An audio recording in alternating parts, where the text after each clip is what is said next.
malam hari ini yang kita bahas nanti adalah dengan tema Apa nih Sofia temanya? Kodam Kor. opo gue. Kodam tuh kayak ini Kang,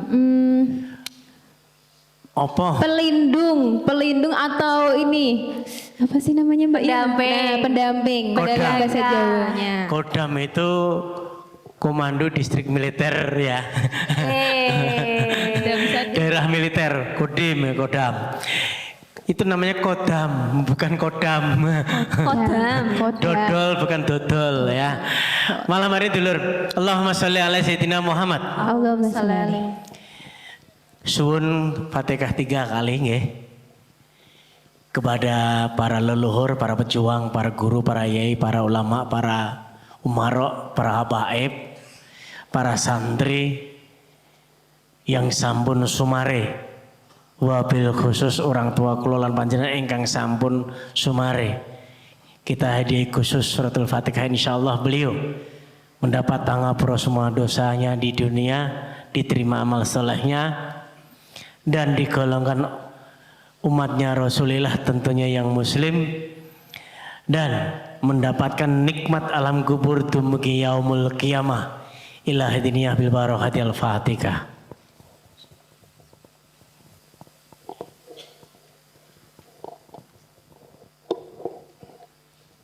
Amin. Yang kedua, kepada para dulur-dulur jamaah haji yang sudah ada di sana belum kundur, kita doakan beliau pulang dan berkah manfaat dan menjadi hadiah yang mabrur. Kita yang di sini yang muslim, insya Allah sakit sowan wonten Baitullah, baik umroh maupun haji. Al-Fatihah.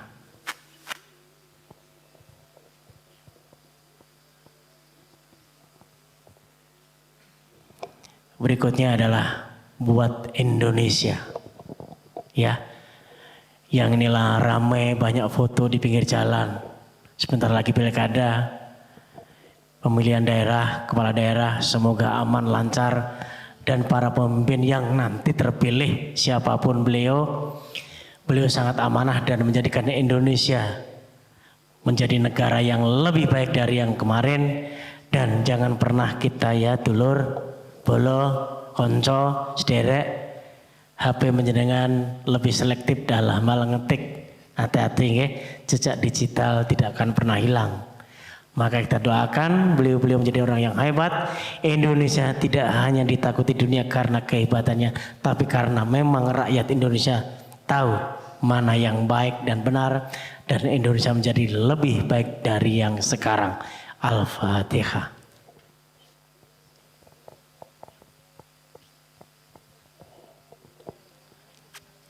Allahumma sholli ala sayyidina Muhammad. Weh, serius ya. Ada yang pendukungnya Portugal kemarin kalah? 2-0. Sebenarnya ngalah Mas. Mas Ronaldo nggak tega itu. Nah, beliau kalau ngegolin, wah tambah banyak tidak akan yang ngejar. Karena 6 kali episode ikut Euro. Dan Ukraina yang nangis, nggak apa-apa. Mudryk tetap juara champion ya, aman. Para hadirin diberi silakan berdiri.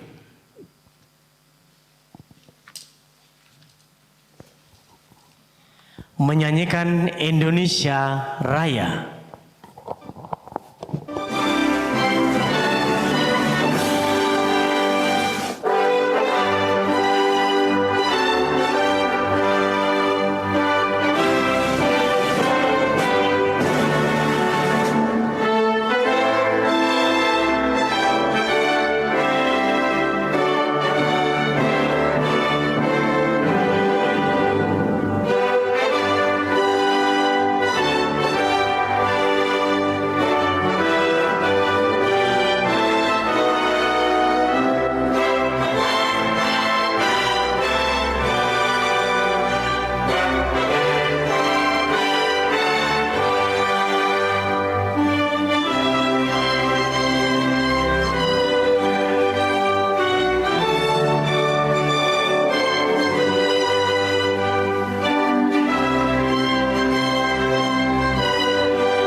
dipersilahkan duduk kembali. Keren ya, Indonesia beberapa kali menang. Ya, hari Untuk ini berapa U16 posisi berapa Mas Bro? 4-1 barusan. Oh, Alhamdulillah. alhamdulillah. Pemuncak ya, pemuncak klasemen. Bismillahirrahmanirrahim. Semoga Mas Nova ngikuti jejaknya Mas Bima Sakti dan Fakhri Husaini. Ya, keren-keren. Indonesia sekarang sudah mulai pemainnya top-top. Sebentar Betul. lagi, wah nak melu Piala Dunia aku bolos seminggu aku. Aduh, Siap-siap ngeri. ke paspor sih ya, paspor dulu. Tapi sebelumnya kita harus terima kasih kepada sound systemnya loh. Sound systemnya siapa? Mas Benny. Ada Mas Benny dan tim. Mas Benny ini Kasih punya plot. sound system, silakan kalau mau teman-teman Santri Delik menggunakan jasanya, beliau punya sound system komplit ya. Silakan. Dan juga ada Mas Budi, beliau juga seorang kameramen, fotografer dan video editing. Mas Budi ini, dan juga ada Mas Habib ya. Mas Habib adalah bagian beliau mencarikan Ustadz setiap malam Jumat siapa yang harus ngisi. Dan Mas Dwi ini kelihatannya awal ini? rodok makmur. Rodok makmur. Ojo lemu. Nak mau lemu ke pembelian aku seneng. Aku rodok halus itu ya. Mencarikan pemusik, Betul, moderator dan sebagainya. Dan juga mencari jodoh. Oh, Sekalian loh, enggak apa-apa. oh ya, Kang. oke. Deal. Niki nggih cari jodoh. Oh kalau saya insya Allah. Dan juga ada tim dapur. Tim dapur, ada Tadi yang siapa aja jenengan tuh? minum kopi dan sebagainya, ada di sana ada Mas Martiansa, ada Mas iki opo to ki? Apa toh Kang? Kayak di bojo ae lho. Alarm. Martiansa dan teman-teman, ada Mas Ucup ya, dan Betul. ya beliau ada yang biasa, ada Mas Anas, ada Mas Anam. Yai Anam. Ustadz Anam. Yai Anam. Pak Yai Anam. Pak Yai Anam ini juga lulusan pondok pesantren Al Tebu Ijo. Al Tebu Ijo. Al Tebu Ijo. Biasanya Tebu Ireng, beliau Al Tebu Ijo. Tebu Ijo. Dan juga ada Pak Hadi, ada Kang Yoto bersama tim yang jenengan parkir-parkir di tempat ini gratis dan dijaga oleh beliau-beliau. Nanti kalau kondur juga hati-hati sedikit hati-hati dalam perjalanan, jangan sampai motor yang 2 tak tentunya ya, jangan sampai jeder-jeder. Dan salam-salam juga yang dari Aceh, ada Mbak Ayu, Betul. ada Mas Yanto di Pekanbaru, ada Kang Mahmud Gepeng ada di Palembang, ada siapa lagi? Ada kakak saya di IKN. IKN, Iya. itu ada Kang Tanto, Kang Arnas, dan juga Kang Bayu. Kang Bayu sekarang lagi di IKN. Wah. Wah 2 minggu nih Jogoboyo sana ya. Salam hormat Kang Bayu Sugeng Dalu di IKN. Wah, salam rahayu ya. Dan juga siapapun yang meliput, menonton di lewat IG-nya. Ada yang follow IG-nya Santri Delik belum? Di sini udah follow semua IG-nya Santren Delik. Saya yakin belum deh. Kalau sudah pasti udah gini semuanya. Ada yang sudah follow IG-nya Santri Delik? Sama TikToknya juga. Sekarang Santren Delik punya TikTok juga, Kang. Ada yang mau 10 tacung jari saya kasih hadiah. 10 orang. Siapa nih? 10 orang tak kasih hadiah langsung. Follow IG-nya Santri Delik. Nah. Cukup dibuktikan. Nah, tak kasih hadiah. Dora percaya toh. Tak percaya dia Dan rak juga ketua. terima kasih kepada dulur-dulur kita yang ada yang dari Karanganyar sampai bawa istri dan anak. Ben meyakinkan kalau aku ngaji tuh. Oh, begitu. Tidak mangkat dewi, anak mangkat dewi, sosok mampir ke tempat karaokean. Bahaya. Ternyata bawa anak istri komplit dan dipoto di lokasi ini, keren banget. Insya Allah menjadikan kami melihat jenengan jadi adalah panutan bagi kami ya. Amin. Keluarga yang sakinah insya Allah. Dan malam hari ini langsung kita panggil Ustadz kita yang paling ganteng. Ayo Mbak Sofi dipanggil ustadznya. Ustadz Dr. Haji Fahrudin Aziz LC. LC apa? LC ini nak caca lanang. Langsung pikirannya Setahu saya lulusan LC ini nak lanang ki pikirannya room. LC. LC. Aduh Ini LC. cowok-cowok langsung pada ketawa. Nun saya Kang Yes niki memang dengan sinau urip Pak. Siap nggih. Aduh. Masa ora ono tisune, Nduk? Oke.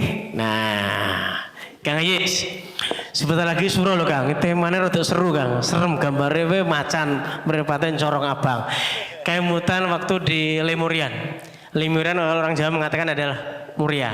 Yang ketiga itu di selatnya dulu, sekarang masih Muria dan Jawa itu masih terpisah oleh sungai dan hanya disatukan oleh jembatan. Maka malam hari ini temanya ngegrisi banget judulnya Godamkor. Godamkor. Aku rawani aku. Aku kemarin tukang santet tuh. Makanya Nyandet cewek masalahnya, nyandet cewek. Nyandet cewek. Dereng. Ora. Ayo dek bisa dicarikan prolognya. Assalamualaikum warahmatullahi wabarakatuh. Waalaikumsalam warahmatullahi wabarakatuh. Selamat malam Tobater sekalian. Selamat Oke. malam Ustadz Dr. Haji Fahrudin Aziz. Tema pada malam hari ini yaitu Kodamkor. Ajak teman kamu yang ada kodamnya, yang suka join live kodam, dan yang rela begadang nungguin namanya disebut. Kodam Rawa Rontek. Wih, Rawa Rontek, kelingan si Bitung. Legendaris. Apa masih ada ya ilmu itu Kang ya? Nanti kita bahas. Rawa Pening.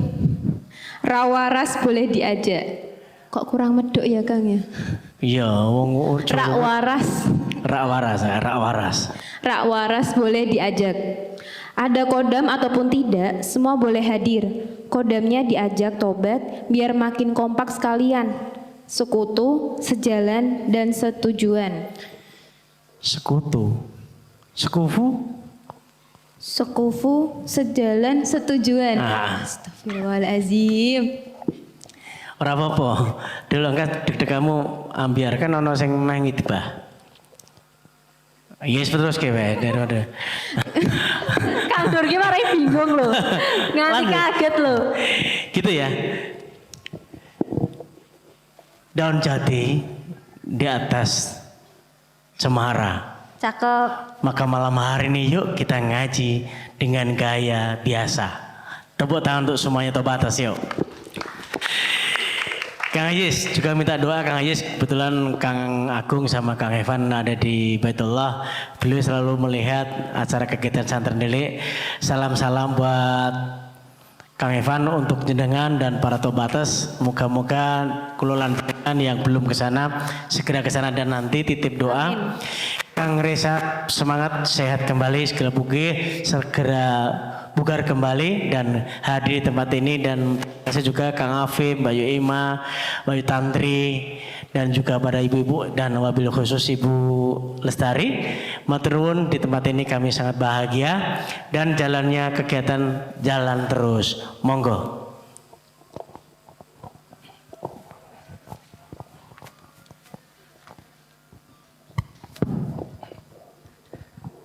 Bismillahirrahmanirrahim. Assalamualaikum warahmatullahi wabarakatuh. Hamdan salatan wa salaman amma ba'd. Yang saya muliakan, saya hormati, saya banggakan seluruh punggawa-punggawa santri delik, baik yang hadir secara offline maupun menyimak secara online. Kang Dur dan seluruh kru santren delik, Mbak Sofi dan para Tobaters.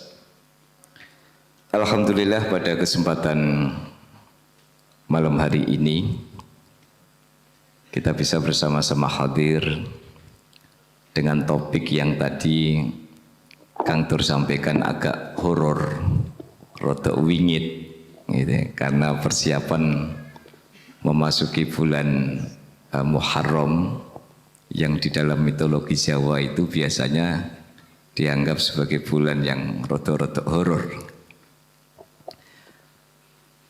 Tetapi saya ingin menyampaikan di awal ini sebagai bagian dari kita disclaimer dulu bahwa ini terbuka untuk didiskusikan, jadi bukan persoalan setuju, bukan persoalan tidak setuju, tetapi ini bagian dari ayo bareng-bareng kita mengkaji, mengulas tentang bagaimana kita memahami dunia-dunia baik itu supernatural maupun supranatural. Kalau dalam bahasa agama itu al-ghaibat perkara-perkara yang tidak kasat mata, perkara-perkara yang memang gaib, dan tidak perlu takut karena apapun itu bagian dari sama-sama makhluknya Allah Subhanahu wa Ta'ala. Jadi kalau sampean ternyata yang berada di sampingnya itu sebenarnya itu nyoto apa tidak, silakan dijiwit ya. Kalau ngomong aduh, nah itu berarti nyoto. Tapi nek dijiwit kok malah meringis, nah itu rodok ndrawasi gitu. Dulur-dulurku, pertama yang ingin saya sampaikan bahwa kita ini sebenarnya hidup di dunia ini berdampingan dengan makhluk yang kasat mata maupun makhluk yang tidak kasat mata. Kalau kita lihat di awal surah Al-Baqarah ada kalimat alladzina yu'minuna bil ghaibi.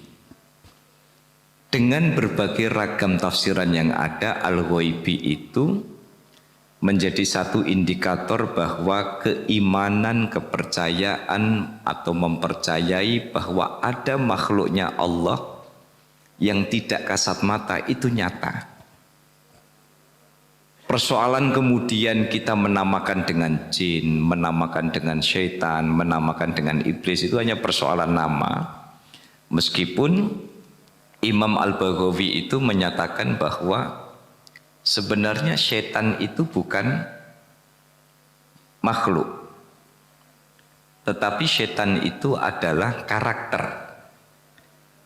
Jadi ada iblis, kalau kita tarik ya Mbak Sofia ke atas itu, bahwa dengan segala perbedaan di antara para ulama, ketika Nabiullah Adam tercipta, maka perintah Allah pada saat itu adalah disuruh sujud kepada Nabiullah Adam. Nah, ketika sujud kepada Nabiullah Adam itu kemudian semuanya bersujud kecuali satu, yaitu iblis. Nah, kalau kita tarik sebenarnya ada yang berpendapat bahwa iblis itu dulunya adalah malaikat Azazil, malaikat ranking 1 di kelasnya, malaikat yang grade-nya tinggi, malaikat yang sebenarnya dia punya prestasi ibadah yang luar biasa di hadapan Allah. Ini kita bicara genealogi dulu, gen-gennya dulu, supaya nanti alam-alam horor itu bisa kita fahami mulai dari hulu sampai hilirnya. Jadi sebenarnya dulu ada yang mengatakan bahwa iblis itu dulunya adalah malaikat yang punya prestasi ibadah luar biasa, ranking tertinggi di kelasnya, tetapi karena kesombongannya kemudian dia tidak mau bersujud kepada Nabi Adam. Hingga akhirnya malaikat yang saat itu namanya adalah Azazil, ada yang mengatakan Azail, kemudian berubah karena dikutuk oleh Allah, hingga akhirnya dari Azazil menjadi iblis. Itu dari kata ablasa yublisu iblisan, itu artinya tertutup dari rahmatnya Allah. Nah, jadi Azazil kemudian didowngrade oleh Allah dari malaikat kemudian menjadi iblis, dan dari iblis itu kemudian lahirlah jin. Nah, jin itu ada yang punya karakter baik, ada yang punya karakter tidak baik. Ya. Kalau dalam tutur bahasa masyarakat biasanya mengatakan ada yang apa? Ada yang Islam, ada yang tidak Islam, ada yang baik, ada yang tidak baik. Nah, yang tidak baik inilah kemudian dia jin yang memiliki karakter setan. Itu dari kata syapona, jauh. Dia jauh dari rahmatnya Allah. Tapi kabar buruknya katanya sekarang jin dengan karakter setan itu banyak yang pensiun dini. Sebab diambil alih sama manusia. Jadi manusia ini sekarang banyak yang punya fungsi, ya, dengan karakter-karakter syaitoniyah itu kemudian mengambil alih peran jin yang tadinya menggoda manusia. Saya tanya sama dulur-dulur yang hadir di sini, pernah nggak sampean mau melakukan kebaikan tapi digembosi karo koncone? Ada apa enggak? Sering. Teko kabeh. Ya. Maka itu yang karakternya adalah karakter syaitonia. Makanya yang makhluk itu sebenarnya iblis, punya anak turun namanya jin. Nah, jin yang buruk itu punya karakter, yaitu karakter syaitan. Nah, karakter syaitan itu adalah karakter buruk yang bisa dimiliki oleh jin maupun dimiliki oleh manusia. Nah, dulur-dulurku, ini sebenarnya genealogi. Asal muasalnya itu seperti apa? Sehingga kemudian jin dengan karakter setan, iblis dengan karakter setan itu kemudian menjadi makhluk-makhluk yang kemudian dikutuk oleh Allah Subhanahu wa taala, dan dia punya teritori, punya wilayah, punya keleluasaan untuk kemudian menggoda manusia. Nah, oleh karena itu maka hal pertama yang harus kita pahami kalau kita memahami dunia ini adalah meyakini seyakin-yakinnya bahwa hidup kita sebenarnya hidup yang berdampingan dengan makhluk kasat mata maupun makhluk yang tidak kasat mata. Makhluk kasat mata itu yang gimana ya? Saya jajar sama Mbak Sofi. Ya. Cuman yang Mbak Sofi saya nggak berani membuktikan ini Mbak Sofi beneran atau jadi-jadian. Karena tadi kalau dicubit kok kemudian bilang atuh, nah itu kan berarti kan Mbak Sofi beneran, tapi kan nggak usah praktek. Ya, maka ada makhluk kasat mata ya kita ini kumpul. Tetapi percayalah bahwa di tengah-tengah kita itu ada makhluk tidak kasat mata. Di samping Anda, di bawah Anda, ya kan? Belakang dan depan Anda, di sini pada kumpul, duduk kita kosong pada ini dan sebagainya. Maka ini yang harus kita yakini bahwa apapun bentuk mereka sesungguhnya adalah makhluknya Allah Subhanahu wa taala. Sehingga hidup berdampingan antara kasat mata dan tidak kasat mata itu sebenarnya fitrah kehidupan. Ya. Kalau kemudian misalnya ya ini yang kayak lagi marak di tempat saya ya di komplek perumahan saya Mbak Sofi. Kemarin perangkat ngeliatin video ke saya. Ada anak kecil ya, di video itu ada anak kecil lagi duduk begini, tiba-tiba itu kejedak begini terus keseret. Terus ada kejadian lagi tumpukan kardus di teras dan meja besar, ndak ada hujan, ndak ada angin, tiba-tiba berantakan ini dan sebagainya. Di samping pos satpam kemudian ada pocong ini dan sebagainya gitu ya. Ya. Makanya dulu kiai saya itu kalau ngajari itu kalau ketemu yang begitu-begitu ya.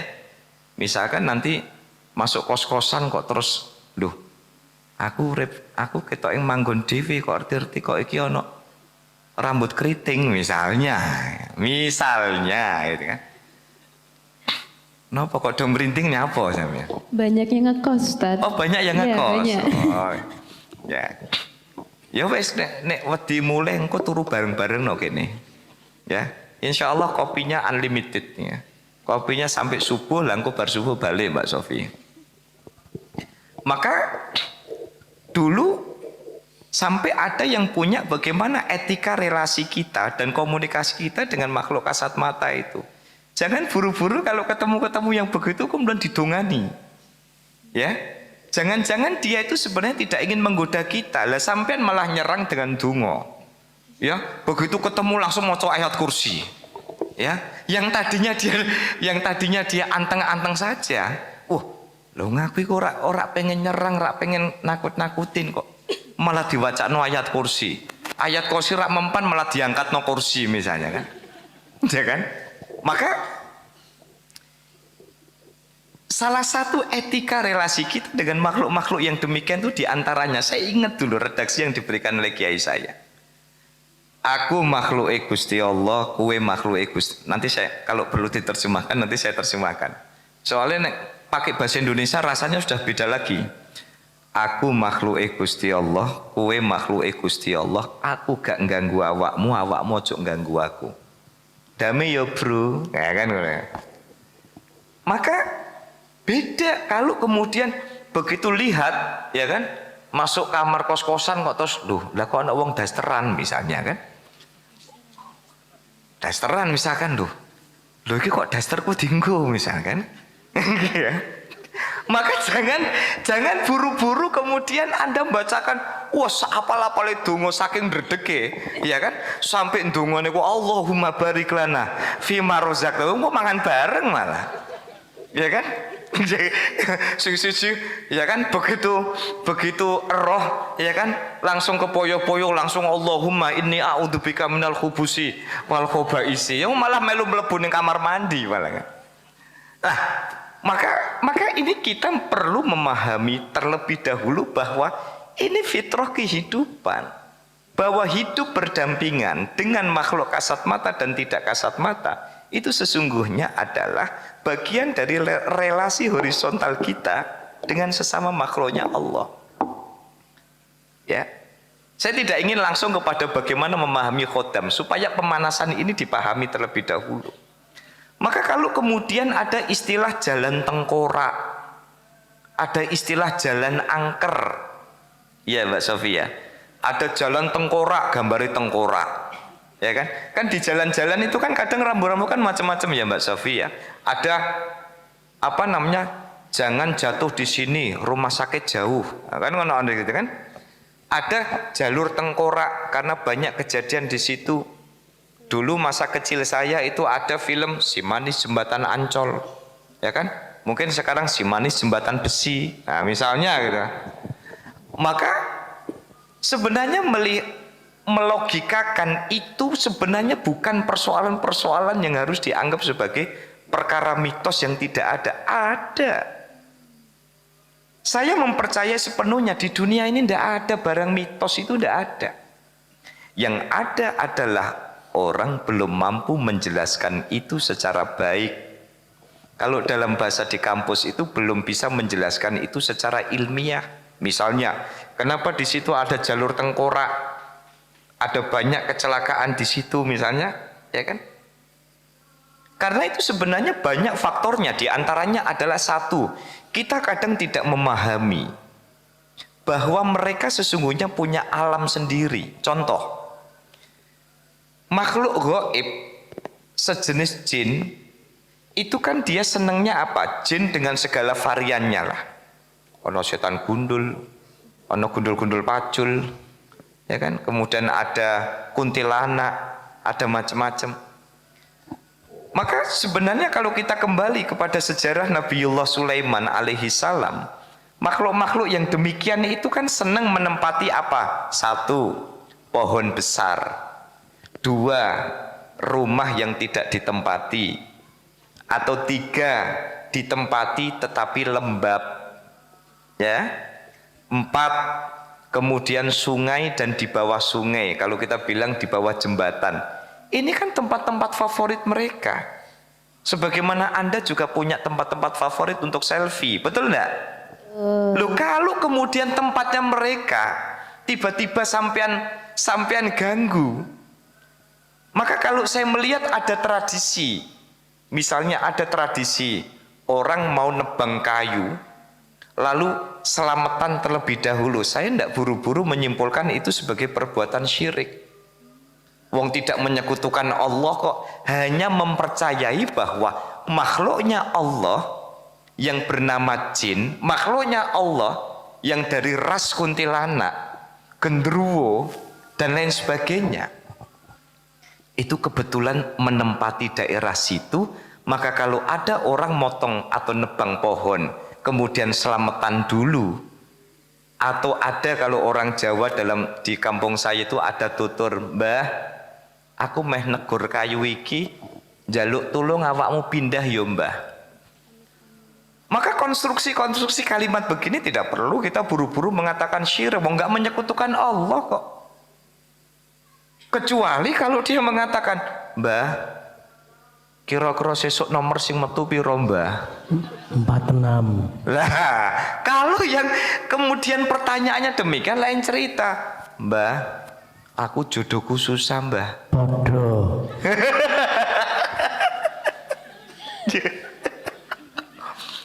Maka kalau kemudian narasi-narasi yang muncul itu kemudian meyakini ada kekuatan lain selain Allah dan kemudian dia dijadikan sebagai referensi, lah itu baru bisa kita diskusikan. Tapi jangan buru-buru. Orang kadang kan buru-buru, lah ini mau nebang pohon, kemudian ada pernah di kampung itu sedang mau bikin jalan Mbak Sofi. Kemudian nanti melewati apa? Melewati Belik. Tahu Belik ya? Belik itu sungai kecil itu.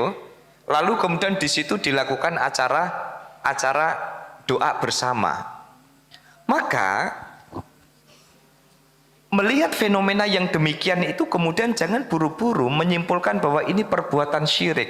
Kita sedang ingin menempatkan pada proporsi dan posisi bahwa makhluknya Allah yang namanya jin itu memang nempatin situ.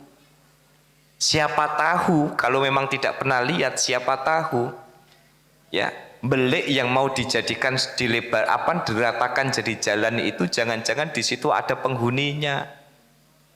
Lalu kemudian orang kula nuwun, sehingga kalau saya melihat ada fenomena sopir itu kalau lewat jembatan itu biasanya ngelakson, ya kan? Tapi kalau yang ndak bawa klakson ya iku kula nuwun nggih. Loh, kok nggih iku? Oh, teko to, Lek. Oh, ternyata ana bangsa.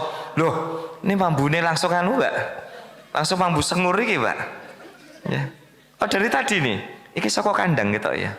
Apa kok sok ngomong nggih mau, Mbak? Kok sampean ngomong nggih kok langsung mambu tutuk kene ya. Maka jangan kemudian kita buru-buru lah. Ini penting untuk membangun satu konstruksi berpikir bahwa selama kita tidak sedang menyekutukan Allah, kita tidak sedang membandingkan kekuatan Allah dengan kekuatan makhluk yang lain. Kita masih qul huwallahu ahad. Kita masih bismillahirrahmanirrahim. Kita masih la ilaha illallah Muhammadur Rasulullah. Maka selanjutnya hal-hal yang demikian itu sebenarnya bagi saya adalah relasi horizontal, hubungan dengan sesama. Sama halnya begini, dulur-dulurku, ketika sampean itu kemudian lapar, yang terfikir di sini sholat duha apa warung makan Padang? Lah kenapa kok enggak lapar ya Allah, ayo kita sholat duha yuk? Kan hampir tidak terjadi itu, betul enggak? Ketika Anda sedang lapar, kemudian yang terfikir adalah mencari warteg, mencari warung makan Padang, ya kan? Atau mencari burjo, ya enggak? Burjo apa meneh wis gawa laptop, tukune kopi, gorengan siji ngecasnya 4 jam. Ada yang begitu, oknum begitu. Teko kabeh. Mbok mesake sing ndek burjo iku. Tagihan listriknya bengkak, badine sithik. Maka ketika melihat fenomena-fenomena yang demikian, maka itu sebenarnya adalah relasi horizontal kita dengan sesama makhluknya Allah. Kita tidak sedang geret Allah ke arah kita, enggak kok. Kita tidak sedang melawan Allah, enggak. Sama halnya dengan ketika Anda pusing, begitu pusing langsung apa? Panadol. Apa ada kemudian ketika pusing lalu kemudian golek tasbih kemudian zikir, ala bi dzikrillahi tatmainnul qulub afdalu dzikri fa'lam. Wong ono sing kadang lagi ero tasbih we malah pusing kok ono niku. Maka di dalam relasi ini dulur-dulurku jangan kemudian menyimpulkan bahwa mereka sedang mengganggu ranah kita. Tidak, kita yang bisa jadi sedang mengganggu dia. Dia yang sudah bertahun-tahun, misalkan kejadian itu di kampus baru tadi sore, ya ada orang tanya babakan itu, Ya, kebetulan mau bikin skripsi tentang itu. Lalu ada fenomena namanya fenomena Maisaroh di Ngalian. Lalu ketika Maisaroh itu dipindah, kue pindah ya, ora gelem dipindah. Ya.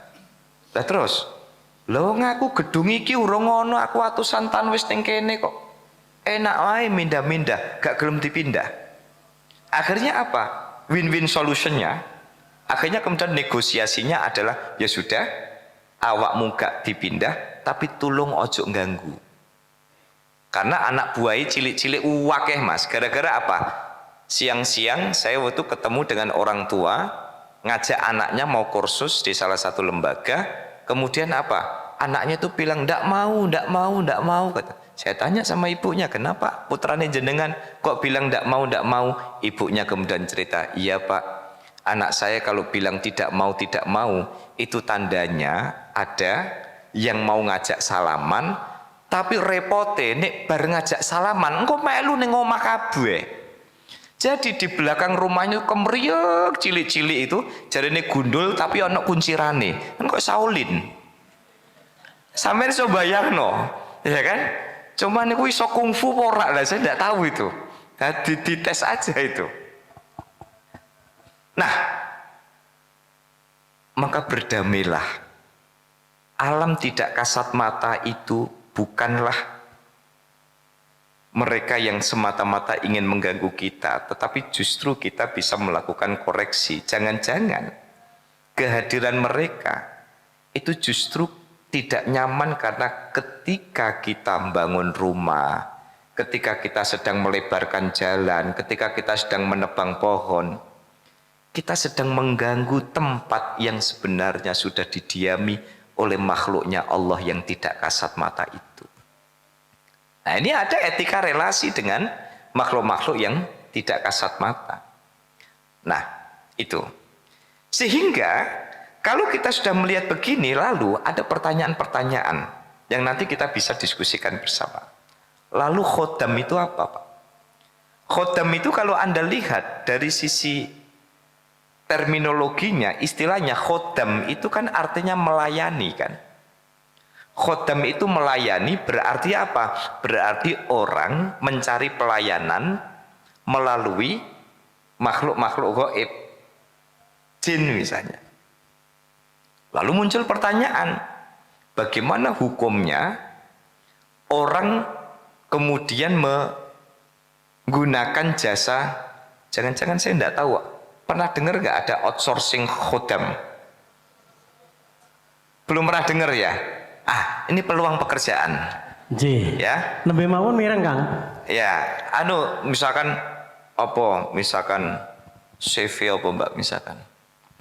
Ya segawe CV apa begitu misalkan kan, outsourcing, menerima outsourcing khodam jin misalnya. Maka kemudian muncul perdebatan.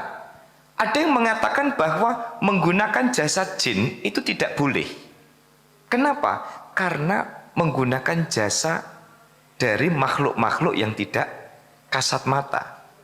Memang ada ulama yang melarang bahwa menggunakan khodam itu tidak boleh. Ya, misalnya dia diperintah-perintah untuk apa? Bagi ulama yang tidak memperbolehkan karena mempekerjakan jin. Tapi bagi sebagian kalangan, saya tidak mengatakan ulama, yang mengatakan boleh itu karena apa? Karena memposisikan apapun dia, apalagi jin yang baik. Ini bukan pendapat saya loh ya, tetapi ada yang mengatakan boleh. Kenapa? Itu sama-sama makhluknya Allah dan tidak dipakai untuk hal-hal yang maksiat kepada Allah Subhanahu wa ta'ala. Cuman setahu saya, kalau ada ulama-ulama kaliber dulu, itu mereka tidak menggunakan khodam, tetapi jin-jin itu yang datang untuk ikut ngaji. Ada kawan saya cerita Mbak Sofi lagi ngaji, qala al-muallif rahimallahu ta'ala sampai akhir, bareng begitu lihat begini, ternyata Pak, di tempat ngajinya itu pada bergelantungan banyak sekali itu. Jadi santri ini 20. Sing ketok itu 20. Sing gak ketok itu berlipat-lipat. Dan itu pada bergelantungan begitu. Makanya harus dilihat bahwa kalau kemudian dulu ada cerita jin itu kemudian datang untuk ikut ngaji, ya karena memang klasifikasi jin itu memang ada yang memang dia itu iman kepada Allah, ada juga mereka itu yang tidak beriman kepada Allah. Makanya beberapa yang mengatakan menggunakan khodam jin itu tidak serta-merta diharamkan. Karena apa? Karena ada pemanfaatan-pemanfaatan tertentu yang memang jin itu dijadikan untuk apa? Misalkan ada satu cerita, jin itu supaya santri-santrinya itu pada ngaji, maka yang bagian resik-resik jeding, buangi sampah, ya toh? Kemudian nambal atap, itu bagiannya sing rak patek ketok. Sing ketok-ketok do males, akhirnya kan mempekerjakan sing gak ketok. Ini dalam rangka memperkaya hasanah bahwa ada yang secara mutlak tidak membolehkan. Kenapa? Jangan bermuamalah dengan jin. Kenapa ya? Karena sebagus-bagusnya jin itu adalah sejelek-jeleknya makhluk. Nah ini saya sampai sekarang ini masih belum sepenuhnya klik dan memahami apa kira-kira basis argumennya itu. Tapi kalau kemudian ada yang menggunakan itu, pun jangan serta-merta kemudian menganggap bahwa itu sebagai perkara yang diharamkan. Perkara yang diharamkan secara mutlak adalah ketika menggunakan khodam dari jalur jin yang itu untuk kemaksiatan. Misalnya kowe ning kene ya iku tulung iku duwite kae, misalkan ana fungsi-fungsi misalkan jadi debt collector misalnya kan. Itu pengen kaya menggunakan jasa itu. Ya, atau punya niat merusak rumah tangga gara-gara wis pacaran 10 tahun barbarane malah kawin mbek wong liya. Nah, itu namanya definisi menjaga jodoh orang lain kan begitu toh? Ada enggak yang mengalami begitu? Kata pacarane karo sopo, kawine karo sopo. Maka kalau kemudian yang dimaksudkan adalah khodam itu dipakai untuk jalur kemaksiatan, clear. Tetapi tidak serta-merta ketika kemudian ada yang menggunakan jasa itu untuk hal-hal yang tidak maksiat kepada Allah, maka itu masih bisa didiskusikan. Meskipun kalau dulu pesan kiai saya sebisa mungkin jangan ada, makanya saya kasih disclaimer ini, sebisa mungkin jangan urusan dengan jin. Begitu. Sebab apa? Ya sebab di dalam diri kita ini sebenarnya juga kita ini kan kemana-mana kan selalu diikuti oleh bangsa jin. Pernah dengar istilah korin? Ya, pernah dengar istilah korin? Jadi bayi yang terlahir ke dunia itu sebenarnya dia dibekali oleh 2 korin. Ya, 2 korin. Yang satu korin dari bangsa malaikat dan yang kedua adalah korin dari bangsa jin. Dan jinnya itu jin yang maksiat. Biasa para ahli itu menamakan jin yang dari bangsa malaikat itu namanya mulhim. Lah yang itu korin dari bangsa malaikat itu namanya mulhim. Ngajak sampean yuk ngaji, yuk tadarus, ya, ayo ke perpus, ayo ngerampungno skripsi, ya kan, ayo ketemu pembimbing, ya kan. Tapi ada korin, korin itu kan dari kata kor, itu artinya nempel. Kornun, tanduk, karena tanduk itu nempel. Ya. Tapi karena dia selalu menyertai dan selalu menempel, namanya korin. Jadi korin itu adalah makhluk tidak kasat mata yang selalu menempel dimanapun kita berada. Sehingga, kembali ke tadi, Kita harus memaklumi ketika kita memiliki korin dua, yang satu dari bangsa malaikat yang ngajak kepada kebaikan, dan yang kedua adalah dari bangsa jin yang disebut dengan waswas. Jadi mulhim dan waswas ini sebenarnya dua korin yang selalu nempel kita dan selalu menimbulkan gejolak di antara dua ini. Ayo nggarap skripsi itu mulhim. Tapi sing siji gak usah lagi semester 8. Pacaran si ae itu was-was.